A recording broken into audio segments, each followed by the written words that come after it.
Hello and good evening. Thank you very much indeed for joining us tonight on another epic podcast we are bringing tonight. We're in company tonight with Mick McCarthy.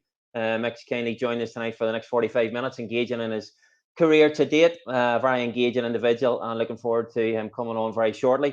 Can I just say for those people as well here, continue to text me. I've got a lot of texts today regarding our YouTube channel. It is very much all the episodes to date are on there. So please bounce on there, and anything to date you will find. And ultimately as well, I know there's been emails sent out to those that have contacted the office today. So thank you for reaching out. But everything is currently on our epic YouTube channel. Thanks to Dave, by the way, who's put incredible amount of time into that for us all here at Experience Epic. Can I just thank the guys again at the Longest 40 here being able to broadcast this tonight. We're very grateful for the guys, and it's greatly appreciated the work that they do. Please, as always, I will do my utmost to try and get as many messages and questions and anything that's literally pinged into me. I will do my utmost to try and get all questions out. So please fizz onto the opportunity tonight of asking Mick a question, and I will engage as best I can to get that read out. So as I say, Mick's joining us in the next hopefully 30 seconds. In fact, here we go. There he is, Mr. Mick McCarthy. Good evening to you. How are you? Good evening, Brian. I'm very well, thanks. How are you? I'm not bad at all. Not bad at all. Thank you. Surviving like us all in these challenging times, mate. Absolutely, yeah. I mean, it's been a dreadful time in terms of people being sick and dying, but yeah, we've been isolating, staying safe, and thank goodness we all are. Yeah. You have a right bloom up anyway, mate. I think that back garden of yours has been seeing quite a bit of you, mate. I'm kind of blessed with a garden, you know. I'm not complaining about the weather, that's for sure. I've done a bit of cycling, played golf recently since we could start again, and been out walking, just exercising and reading the book in the garden. I tell you what, the actual peace and quiet and solitude has been different to what I'm normally used to. Yeah, I can imagine. Funny, that seems to be a common theme for the guys coming on over the last number of weeks, getting time with family that they don't normally get, Mick. So, it certainly has its benefits, and hopefully we'll start to get back to a little bit of normality over the coming weeks. Mick, thanks a million for tonight. It's greatly appreciative of various chats me and you over the last 18 months, few years, and you're an incredibly engaging guy, a very approachable guy, and we are thankful for you coming on tonight. And I just want to start, Mick, with taking you back into your playing career, which was over 500 appearances at top flight football. Is an incredible achievement. With some incredible clubs, Celtic, Man City, Leon. There's not too many guys of that in their CV. No, I'm hoping I've got more than 500, Brian, because I think I have.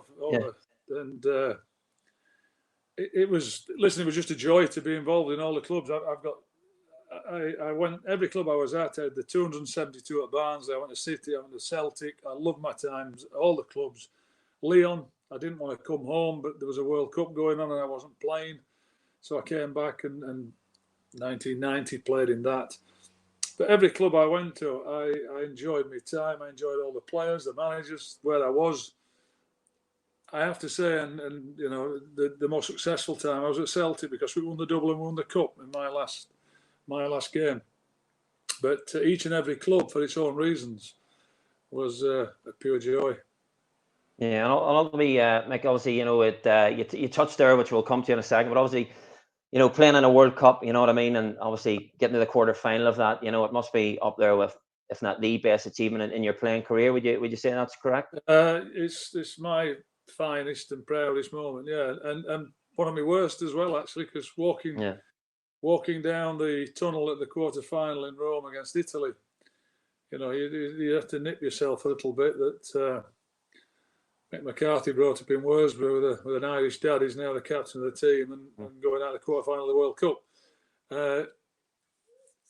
More going out the quarter final of the World Cup actually than anything else, because that was just surreal. I mean, we'd had a good time in '88, but that was the pinnacle of my career, the most enjoyable and actually the most disappointing moment, because we thought we could beat Italy, and I've never been as upset or as, I think, sobbed as much after a game as I did then.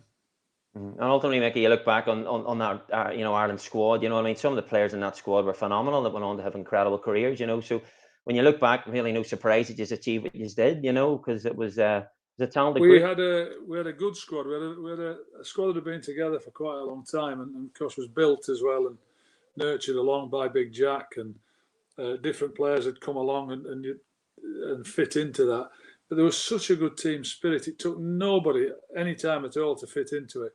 Everybody wanted to travel for the friendly matches, no matter what it was. Everybody was willing to turn up, playing, not playing, sub, not sub. That's the sort of team spirit we had. But in amongst that, we had these wonderful players of Kevin Moore and Paul McGrath, Ronnie Whelan for a time, Liam Brady right at the start and didn't play enough because he got injured. Frank Stapleton. We've got Ray Houghton on the left, and we've got Tony Galvin, and then we've got Kevin Sheedy, Andy Townsend. I mean, I could go on. They were all big names, top players. Chrissy Houghton, Steve Staunton. But what we had in amongst all of that was that real unity. And if anything, I learned all along the way, and people ask me, if you can create that at a club, then you've got a chance of being successful, especially with good players. Yeah. Incredible too. Some of the names you said there, Mick, too, the amount of guys went into coaching or managing as well. So obviously the leadership in that squad too was obviously at a high end. Yeah, there was. And we ended up being one of the oldest teams in the 90 World Cup. But that didn't miss, we weren't old and creaking, we were experienced and hard-nosed pros. Yeah. Gareth Clement, thanks for texting tonight. Hi, Mick, your short playing career at Lyon. How did that come about? And was it the football, the culture, or personalities that cut it short and ultimately led you back to Millwall? How did it come about? Well, I got contacted by Gareth.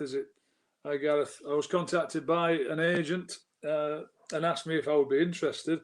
And I said, well, I know I've got another year left at Celtic. And they were quite persistently on and contacted the club. And I had a year left at Celtic. I didn't want to leave there, but I wasn't going to get offered another year. And a 3-year contract in Lyon appealed to me. And it actually appealed to me. I had a young family. I wanted to go there and learn the language and stay there for the time. But unfortunately, I had a knee injury, and it was that brought me back.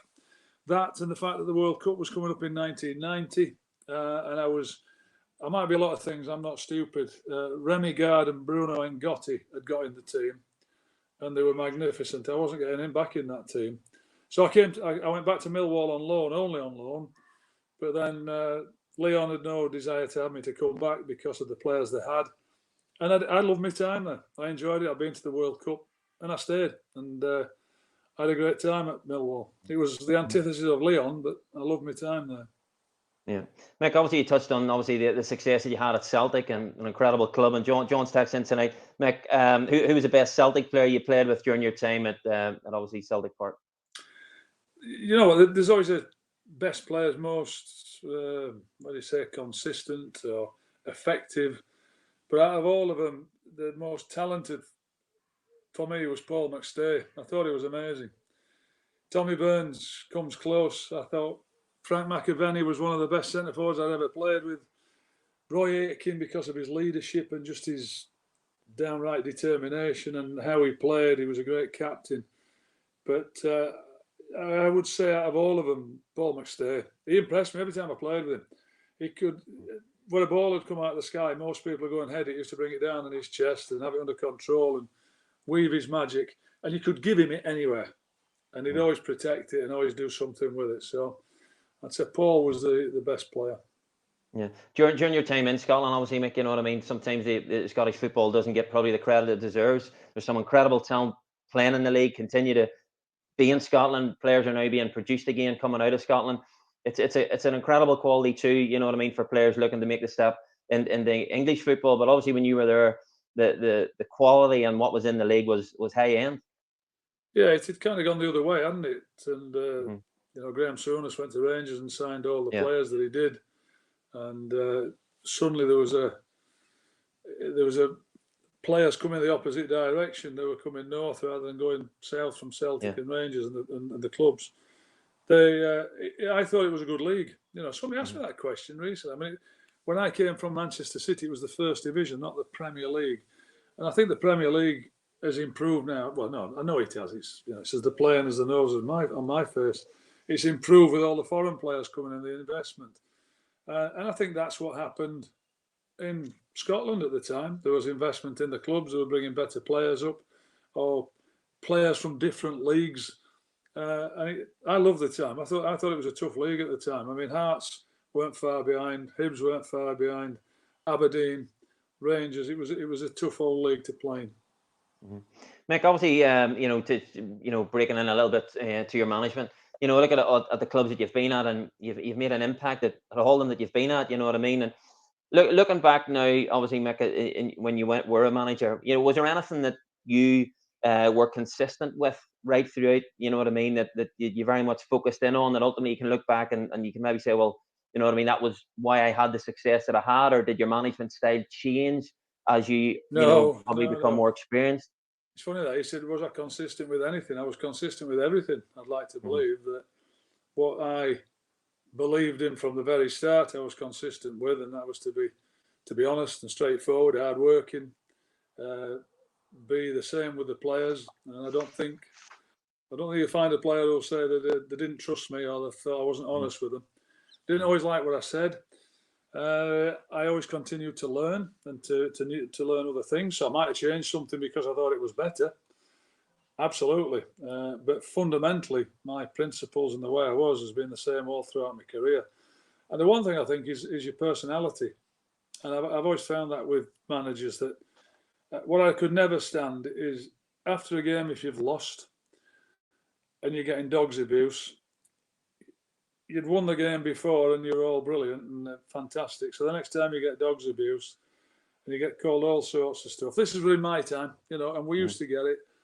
And then you come in Monday morning and everybody's sour-faced and not wanting to talk and scared to talk. And it gradually got better during the week. I used to think that was ridiculous. You're wasting 4 days. You need to be back on blob on Monday morning and with the same demeanour and personality, almost as if you've won the game. That you've not lost 3-0. The players don't do it on purpose. Get them back on board. Let's get training. Let's get on with the next game. So I like to think I've been consistent throughout. Yeah. Aaron Wood, thanks for tuning in tonight. Mick, you won the championship, obviously, with both Wolves and Sunderland. What do you feel it takes to win the division, which is often labelled as a very competitive league? Thank you for that tonight. Yeah, we've done it. Did it at Sunderland. I did it at Wolves on very much a shoestring, and I think not always having all the money. We had some good players at Sunderland that had stayed with the club since they'd been relegated. Then with the signings that we made, were young and hungry. That's what they were. And we signed some players. We signed Neil Collins from Scotland, from Dundee, I think it was. And he came down and he made a real impact. He was brilliant for 50 grand or something. And what I've always found is that the younger players, the ones who are not the big names, they're not the big Charlies, you get them to a club like Wolves, like Sunderland, and if you can get them to play to their optimum and then you've got a few really good players around them, they're desperate for success. Absolutely desperate for it. And I've often found working with them, I've gained the most pleasure from, and certainly sometimes the most success. But you've got to be competitive. I think my teams, if you go out on a Saturday or Tuesday night, whatever it is, you win the scrap first in the championship. And if you don't win that, teams will overrun you, especially good teams. Because ultimately, obviously, make your success in obviously the championship and getting teams out of the league. You've obviously become you've found a way to achieving that. But ultimately, we've had previous managers over the last number of weeks on, and we're talking about how maybe the game has changed, where it's a lot more analysis now and tactically. And I get that serves a purpose, but it's hard to beat 11 group of guys being motivated by the boss and getting the best out of them. And that seems still to be the major factor in players playing for managers and achieving success. I agree, Brian, but I think you've got to do both. That's the thing. Certainly tactical. I look at Leeds now and what Bielsa's done with them and how tactically aware they are. In fact, go to a Leeds game and watch them and try and pick out how they're playing and which players are playing in what position. Because I've never seen a team, their movement as much. I was watching them at Charlton, writing the team down, and it was difficult to try and place players where they were actually playing. And so tactically, they were actually brilliant. But athletically and energy and work rate was incredible. So what he did, and he did that with a group of players that were there already. I'm sure he's added a few. But in the main, they're being the players that were at Leeds. So he's managing to do it. He's giving them lots of information, lots of tactical information. but they're running their socks off for him. So get that, and you're doing really well. Yeah. Mark, thanks for texting tonight. Mick, you work with some incredible talent, and even just myself reflecting back on some of the players you had, both at club level, international level. Mick, Mark wants to know who for you was the most standout player quality-wise that you ever had the pleasure of obviously managing? Paul McGrath was with me for just a short period of time, and I would say I can't say he was the best player I managed, because he was at that time, he was almost coming to an end, but I'd played with him, and he had his injuries at the time, but he was one of the best players I ever had as a manager. I'd have to say Robbie Keane was the best. And I have to say his namesake, Roy Keane, was one of the best I've managed. But Robbie scored, is it 65 or 65 goals for Ireland? He was the difference in us qualifying for the World Cup and doing well at the World, because he scored goals. He won games for us. He scored the goal against Germany when they had not conceded a goal, and we drew 1-1 in Japan. From him coming through at 18, he was the best player. I know we'll come to this in a while, but we'll take it now. Lee, obviously, thanks for texting. Hey, Mick, where do you think your next job will be, in England or somewhere abroad? Somewhere, I hope. I don't know. Lee, how are you doing?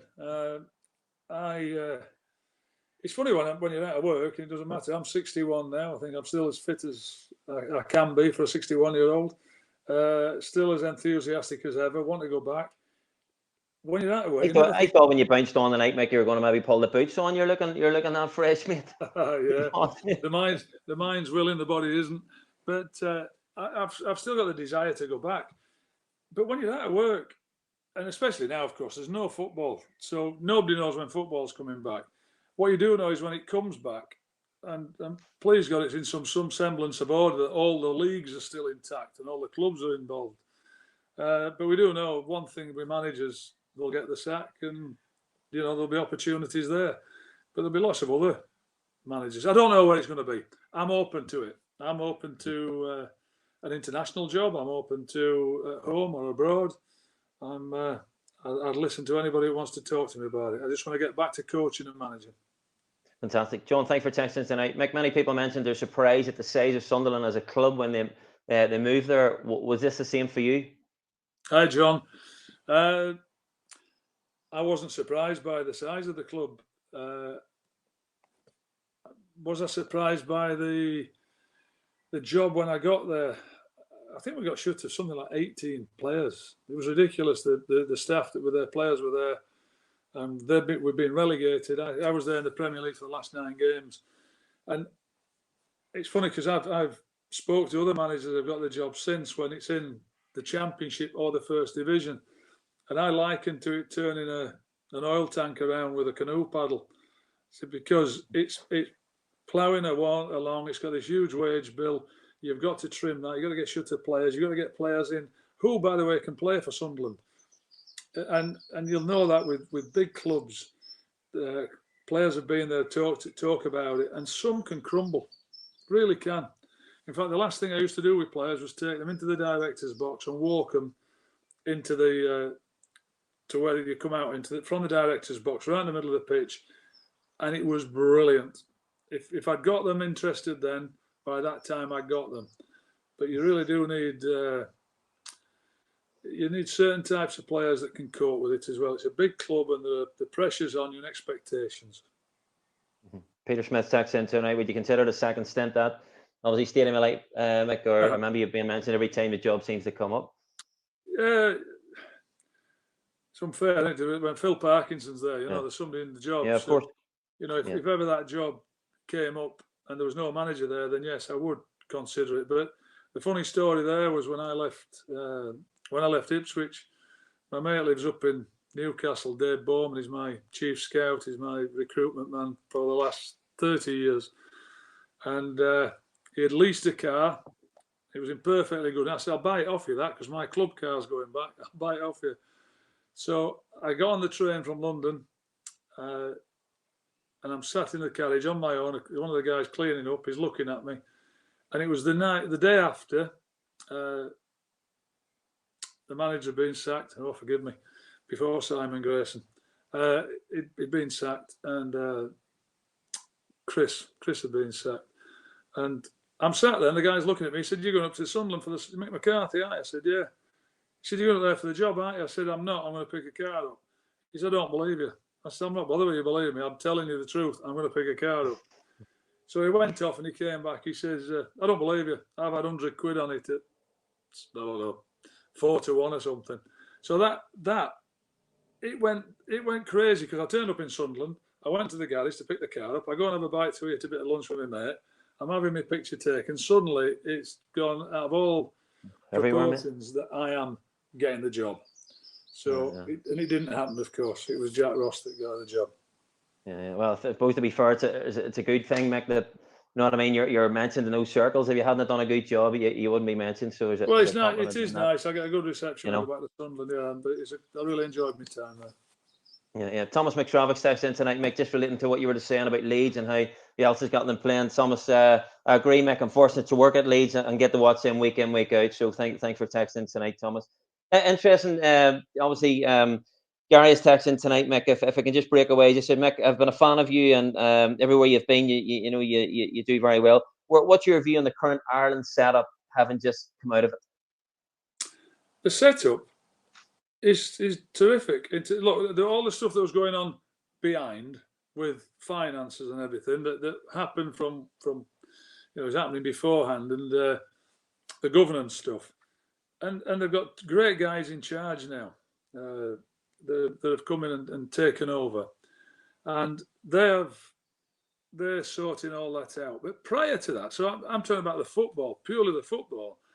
When I joined in December 18, and I got the lads together, I thought we had a pretty good qualifying campaign. Really disappointed we couldn't beat Denmark, and I thought the team had started to progress, and I think I've left them in good shape for Stephen Kenny to take over. But beneath that, Stephen Kenny's 21s are flying. They're doing great. The 19s are doing well. 18s, 17s. All the teams below, and the coaches that we have monthly meetings with, are all excellent, really good guys, even down to the 15s. I watched the 15s spank England at St George's Park or somewhere, and I was astounded by the standard of them. And so we'd have these monthly meetings. So I think the state of the football within the FAI, with the Irish teams, is very good, and I think it's in good hands as well. I thought Stephen was doing a great job with the 21s. Different the national team, I get that, but you can only get your chance. Yeah, and ultimately on that, Mick, Paul is texting, would you have liked an opportunity of maybe seeing out the playoff, you know what I mean? Or if you were in Stephen Kenny's position where he was, how would you have seen that? Yes, of course I would, and I've said that all along. I was disappointed, but I fully understood it. My contract was ending on July 31st. When the games were moved to June, if we could have played them if we'd gone to Slovakia, and then who knows, we got to win that, and then we had to beat either Northern Ireland or Bosnia away. So there's a lot of ifs and buts. The best case scenario was that to happen and we qualify, and I'm certain then that I would have stayed around to the 21 to the Euros. But if I was in Stephen's shoes and I was expecting to get the job on August the 1st, I would have wanted it. And so the second best scenario was me to leave when I did in the end of March, April, and then Stephen could get on contacting the players and start doing his job, really. Mm-hmm. Mick, just on that there, Paul is texting to say, but obviously you've touched on the quality of youngsters coming through the Ireland setup. Obviously Troy Pardy hasn't figured as much under Mourinho as maybe some people may have thought. Do you see Troy Pardy going on and being a star for Ireland? He's got to play. He'll only, I just said about Robbie Keane being the best player, and people likened him to him.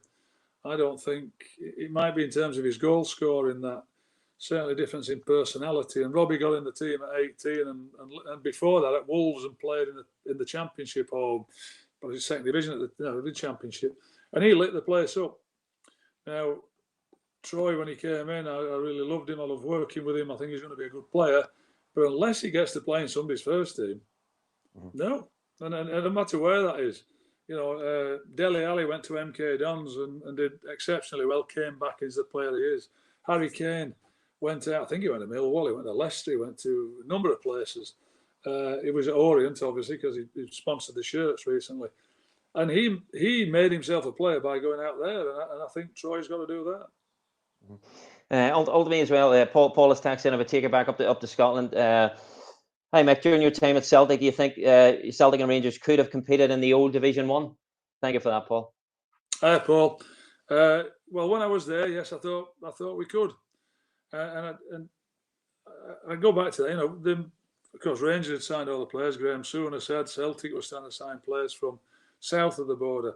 And of course, if the two teams, Celtic and Rangers, could have got in with the first division that it was at the time, and certainly now in the Premier League, those two clubs would, and I'm only talking those two because they are the two biggest clubs. Of course, yeah.